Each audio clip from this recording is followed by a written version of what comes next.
The Departure Trade Commissioner Zeth had inspected hundreds of colonies across the galaxy, but never had he encountered anything like this. The human settlement on Kepler 442b should have been bustling with activity. Instead, he found perfectly maintained buildings, working power grids, and not a single soul. The atmospheric processes hummed quietly. Gardens grew in neat rows. Even the local spaceport showed signs of recent maintenance. But every human had simply vanished. "Sir, you need to see this," called his assistant. A young Altarian named Kess. She stood beside what appeared to be the colony's main communication array, her scaled hands trembling as she held a datapad. Zeth approached, his 6 legs clicking against the metal flooring. "What have you found?" "Message, sir, but it's encrypted with codes I've never seen before. The only thing I can translate is the time stamp. It was sent exactly 63 days ago." That was troubling.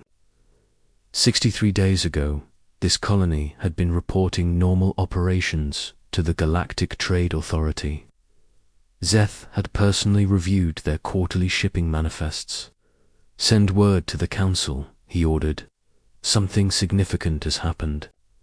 Here, within hours, reports began flooding in from across the galaxy.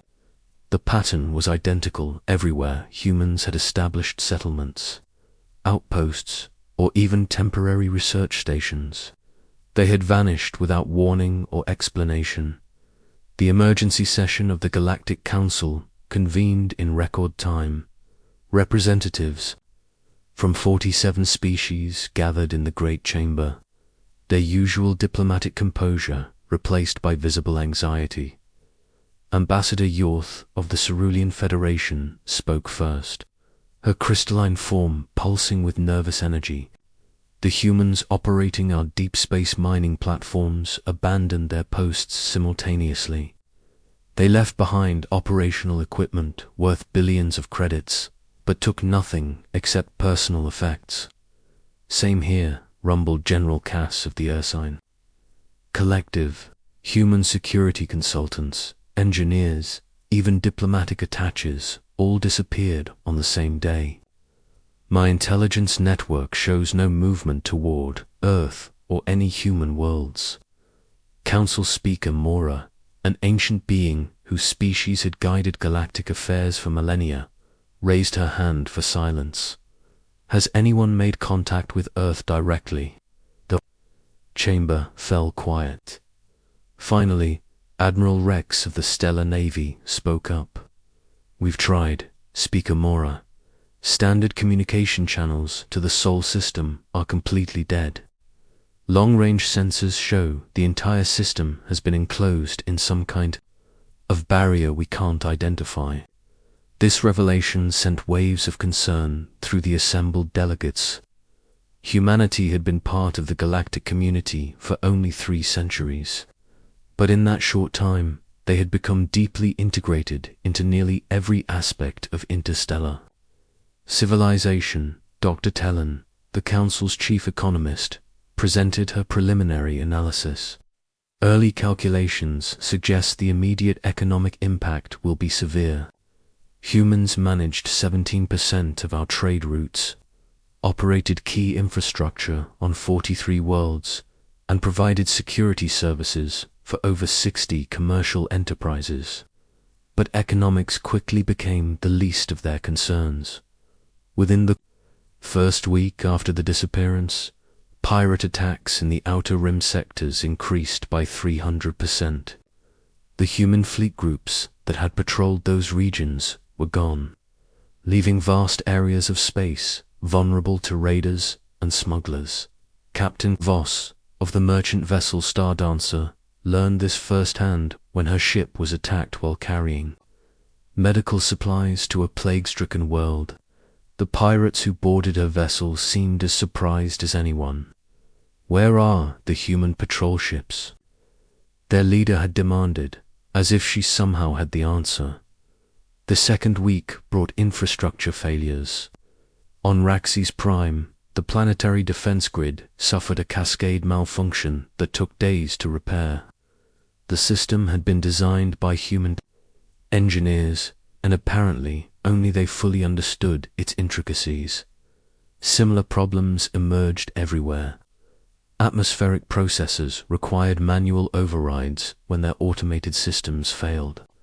Space elevators developed stress fractures because their maintenance schedules had been managed by human technicians, who were no longer available to perform routine inspections. By the third week, panic began to set in. The Galactic Council authorized an unprecedented search operation.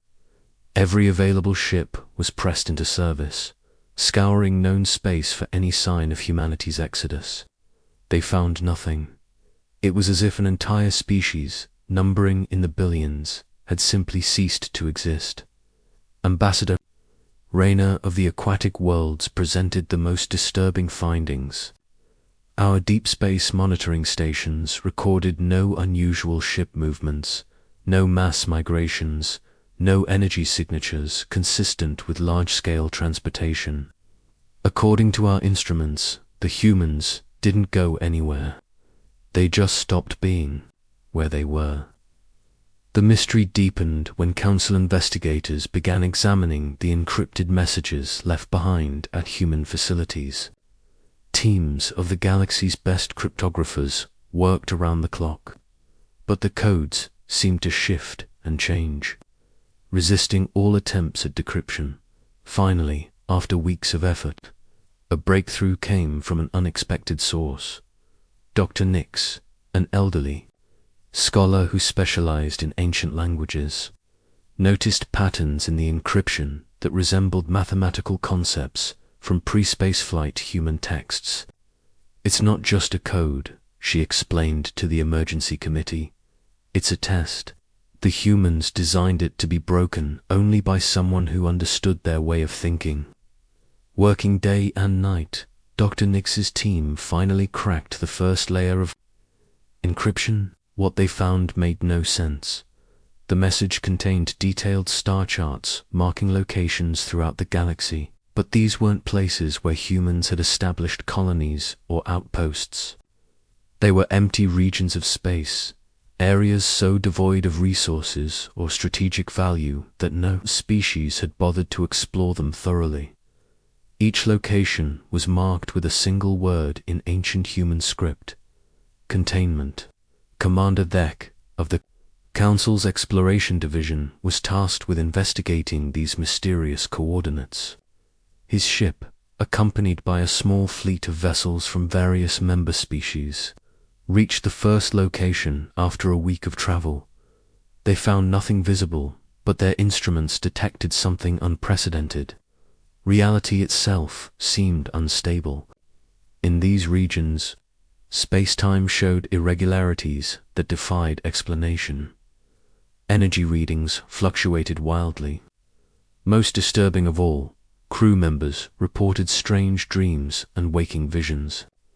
"It's like something is pressing against the boundaries of our dimension," reported the ship's science officer, a methodical being known for precise observations. The humans must have known about these anomalies. As reports came in from other investigation teams, a pattern emerged. Every location marked on the human charts showed similar signs of dimensional instability. Whatever these places were, they had been carefully monitored and somehow contained. But contained by whom? The answer came in the form of automated probes that activated when Council ships approached these locations. The probes were clearly of human design, but incorporated technology far beyond anything humanity had previously demonstrated. These devices transmitted a simple message in multiple languages. Warning: containment breach imminent. Evacuation protocols in effect. Do not approach. Do not investigate. Do not follow. It was then that the true scope of the situation became clear. Humanity hadn't simply left the galaxy. They had been performing a function that no one else knew about. and their departure meant that function was no longer being fulfilled. Council Speaker Mora convened the most classified session in galactic history. Only the highest-ranking representatives were permitted to attend, and the chamber was sealed with every security measure available. "We face a possibility that terrifies me," she began, her ancient voice heavy with worry.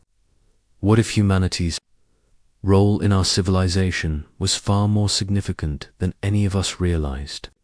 What if they weren't just traders, engineers, and diplomats?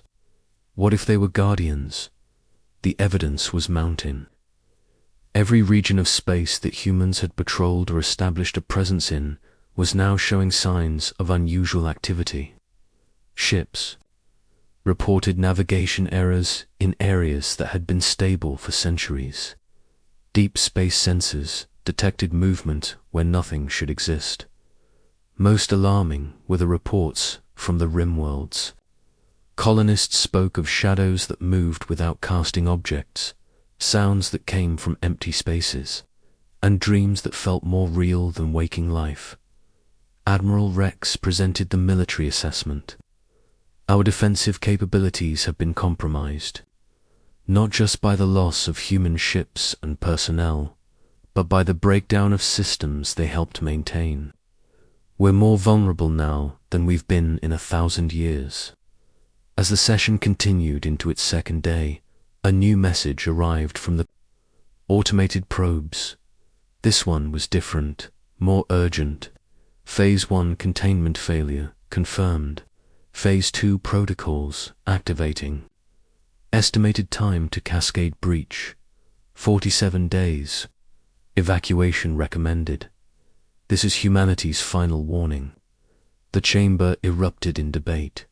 Evacuation to where? How do you evacuate an entire galaxy? An evacuation from what? Dr. Nix had been working tirelessly to decode more of the human messages. She requested permission to address the council with her latest findings. "I've discovered references to something they called the Void Hunters," she reported. "Based on the fragments I've translated, these appear to be entities that exist between dimensions. Humanity discovered them centuries ago and has been preventing their entry into our reality." The implications were staggering. While the rest of the galaxy had been focused on trade, exploration, and political maneuvering, humanity had been fighting a secret war against forces that could destroy everything they had built. "Why didn't they tell us?" demanded Ambassador YOR. Dr. Nix displayed another translated fragment. "According to this, they tried. Early in their contact with galactic civilization, humans presented evidence of these entities to the Council. The response was dismissal and ridicule. Humanity was advised to focus on more practical concerns." A heavy silence fell over the chamber as the delegates absorbed this information. They had failed to recognize humanity's warnings, had dismissed their concerns as primitive paranoia. Now, with humanity gone, the barriers they had maintained were failing. The Reckoning, the first major system. Failure occurred on day 68 after humanity's departure. The space station orbiting Centauri 7, a crucial hub for deep space communications, simply stopped responding to signals. When the rescue fleet arrived, they found the station intact but fundamentally changed. The metal corridors had developed an organic texture, as if the walls were breathing. The air itself seemed thick and oppressive, making crew members feel watched by invisible eyes. More disturbing were the reports from the station's AI system. Before communications were lost, the artificial intelligence had transmitted increasingly erratic messages, claiming that the station existed in multiple dimensions simultaneously. Captain Mora of the rescue fleet submitted her report with trembling hands. "The station is still there, but it's also not there. Our sensors show it occupying the same space as an entirely different structure, something that appears to be made of living shadow. Similar incidents began occurring throughout the galaxy. Space elevators developed impossible geometries, with cables that extended both up and down simultaneously. Mining operations reported extracting materials that existed in quantum superposition, appearing as multiple substances at once. Dr. Nix had been working frantically to decode more human messages, driven by the growing crisis. Her breakthrough came when she realized the messages weren't just warnings, they were instructions. The humans left us a manual, she announced to the Emergency Council. They've been documenting their containment procedures for centuries, hoping that someone would eventually understand. The manual revealed the true scope of humanity's secret mission. For over 200 years, they had been identifying and sealing dimensional rifts that allowed creatures from the void between realities to enter normal space. These entities, which humanity called void hunters, fed on the fundamental forces that held reality together. They were drawn to areas of high civilization, where the interaction of billions of sentient minds created distortions in space-time. Humanity had developed technology to detect these rifts and methods to seal them, but the process required constant vigilance. The entities were intelligent and adaptive, constantly probing for weaknesses in the barriers between dimensions. They've been protecting us this entire time, Dr. Nix explained to the assembled delegates. Every human trading post, every diplomatic mission, every seemingly random expedition was actually part of a galaxy-wide monitoring network. The manual also revealed why humanity had chosen to leave rather than continue their vigil. The number of dimensional rifts had been increasing exponentially, requiring ever more resources to contain. Humanity had reached a breaking point where they could no longer maintain the barriers while remaining integrated with galactic society. Their solution had been radical and heartbreaking. They had withdrawn to a prepared location outside normal space, taking with them the knowledge and equipment necessary to continue the fight from a position of greater safety. But their departure meant that the rifts they had been containing were now beginning to reopen. Ambassador Yorth studied the translated documents with growing horror. How long do we have before these void hunters ... break through completely? Dr. Nix consulted her calculations. Based on the deterioration rate we're observing, perhaps 20 more days before the first major breach. After that, cascade failures will make containment impossible. The next 2 weeks brought escalating chaos. Entire star systems reported reality distortions that made navigation impossible. Ships would jump to hyperspace and emerge in locations that didn't exist on any chart, finding themselves in spaces where physics operated according to alien rules. The Cerulean Federation lost contact with 12 colonies when the space around them began exhibiting non-Euclidean properties. Scout ships sent to investigate found worlds where time moved in spirals and gravity flowed upward. On day 85, the first confirmed void hunter manifested in the Arcturus system. The entity appeared as a living shadow that consumed light, itself growing larger as it devoured the energy around it. When the system's defense fleet engaged it, their weapons passed harmlessly through its form, while the creature's presence caused reality to fracture around it. Ships found themselves fighting battles across multiple dimensions simultaneously. Crew members reported seeing alternate versions of themselves, different possible outcomes of every decision, playing out invisible layers of reality. Commander Vex's ship was among those that survived the encounter. His report painted a terrifying picture of an enemy that couldn't be fought with conventional weapons. It's not just that our attacks don't hurt them, he explained to the council. It's that they exist in a state where the concept of harm doesn't apply. They're not made of matter or energy as we understand it. They're made of possibility itself. With less than a week remaining before the predicted cascade failure, desperation drove the Council to attempt direct contact with Earth, using every communication technology available, including experimental quantum entanglement arrays. They broadcast a plea for help toward the sealed Sol system.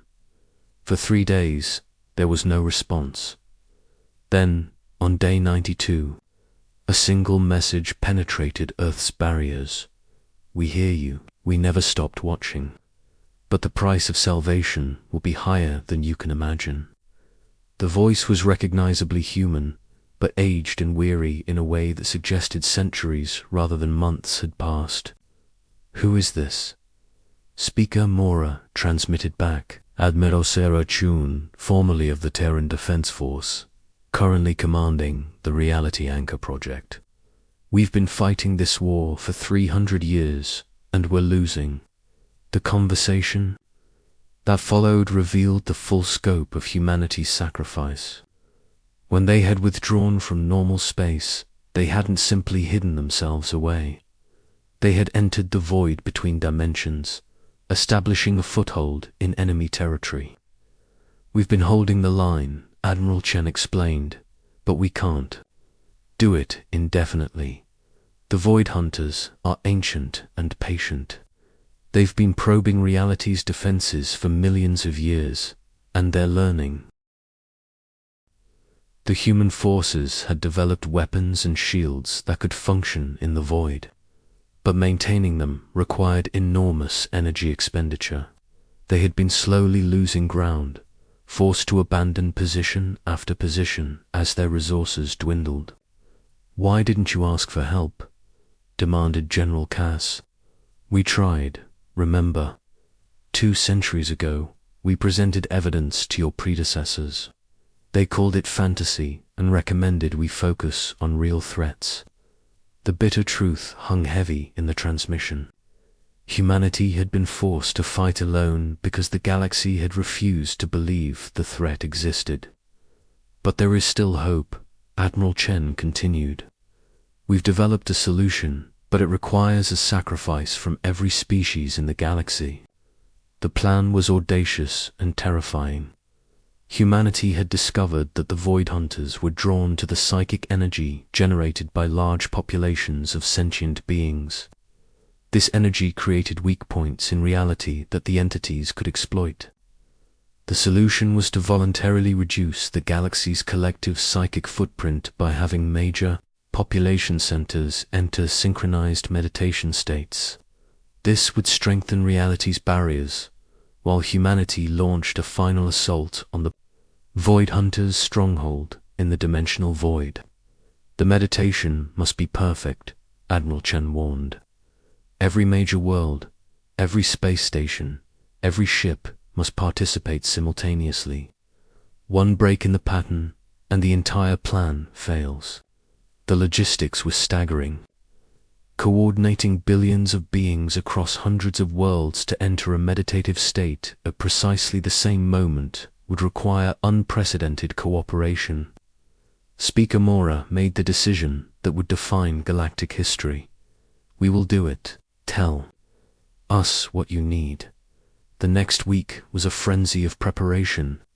Instructions for the meditation technique were transmitted throughout the galaxy, translated into thousands of languages and adapted for dozens of different types of consciousness. Religious leaders, meditation masters, and even AI systems worked together to ensure that every sentient being understood their role in the process. Meanwhile, humanity's final message revealed the full cost of their plan. The assault on the Void Hunter stronghold will likely be our last action as a species.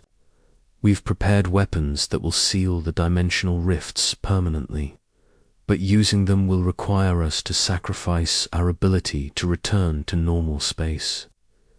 The meditation was scheduled for day 100, exactly at Galactic Standard midnight. As the moment approached, an unprecedented silence fell across the galaxy. On worlds that had never known peace, ancient enemies sat together in quiet contemplation. In the depths of space, the crews of warships joined their voices with those of merchant vessels and exploration craft. At the appointed time, trillions of minds focused on a single thought, the strengthening of reality itself. The effect was immediate and dramatic. Space-time anomalies throughout the galaxy began to stabilize. The rifts that had been growing larger suddenly contracted, their edges becoming solid and defined. In the void between dimensions, humanity launched their final assault. Admiral Chen's last transmission was brief and proud. It's working. The barriers are holding. The galaxy is safe. Then silence. In the aftermath, as the meditation ended and normal activities resumed, the galaxy found itself fundamentally changed. The dimensional rifts were gone, sealed by humanity's sacrifice. Reality itself felt more solid, more stable than it had in centuries. But the price had been the loss of an entire species. Monuments were erected on 1,000 worlds, honoring the humans who had given everything to protect a galaxy that had never fully appreciated them. The Council established the Chen Memorial Institute, dedicated to monitoring dimensional stability and ensuring that humanity's sacrifice would never be forgotten. Dr. Nix spent her remaining years translating every human document she could find, preserving their knowledge for future generations. Her final work was a comprehensive history of humanity's secret war, titled The Silent Guardians. Years later, as new species joined the galactic community, they would learn the story of humanity's sacrifice. They would understand that their peaceful existence had been purchased with the blood and dedication of a species that chosen to fight in the darkness so others could live in the light. And sometimes, on the edge of known space, explorers reported strange phenomena, glimpses of ancient human ships patrolling the boundaries of reality, echoes of voices speaking in dead languages, shadows that moved with purpose and intelligence. Perhaps humanity's watch had not ended after all. Perhaps, in some dimension beyond understanding, they continued their eternal vigil, ensuring that the galaxy they had died to protect would remain safe forever. The Void Hunters never returned. The rifts remained sealed, and in the deepest archives of the Council, a single message waited, encrypted in codes that might never be broken. We are still here. We are still watching. We will always be watching.